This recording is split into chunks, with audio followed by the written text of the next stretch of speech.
రాష్ట్ర సమగ్రాభివృద్ధికి ప్రజల సంక్షేమం లక్ష్యంగా ఏర్పడిన కూటమిని ప్రజల ఆదరణ రోజురోజుకు పెరుగుతూ వస్తుందని కూటమి ఎమ్మెల్యే అభ్యర్థి గొండు శంకర్ అన్నారు. గ్రామీణ మండలం పెదపాడు పంచాయతీ చిట్టువానిపేట, వానవానిపేట గ్రామాల్లో కూటమి నాయకుల ఆధ్వర్యంలో మంగళవారం నిర్వహించిన ప్రజాగళం బాబు సూపర్ 6 పథకాల ప్రచారంలో ఆయన పాల్గొన్నారు.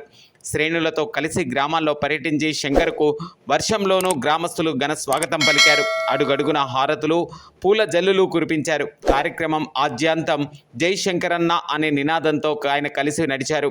గ్రామాల్లో ఇంటింటికి వెళ్లిన శంకర్ వివిధ వర్గాల వారితో మమైకమయ్యారు. జనసేన అధినేత పవన్ కళ్యాణ్ చొరవతో టీడీపీ, బీజేపీ కూటమిగా ఏర్పడి నేడు ప్రజల కష్టాలు తీర్చడానికి వచ్చిందని పేర్కొన్నారు. నియోజకవర్గ అభివృద్ధికి, సమస్యల పరిష్కారానికి కింజారపు రామ్మోహన్ నాయుడు సహకారంతో తాను కృషి చేస్తానని భరోసా ఇచ్చారు. రానున్న ఎన్నికల్లో తమ ఇద్దరిని అత్యంత భారీ మెజారిటీతో గెలిపించాలని కోరారు.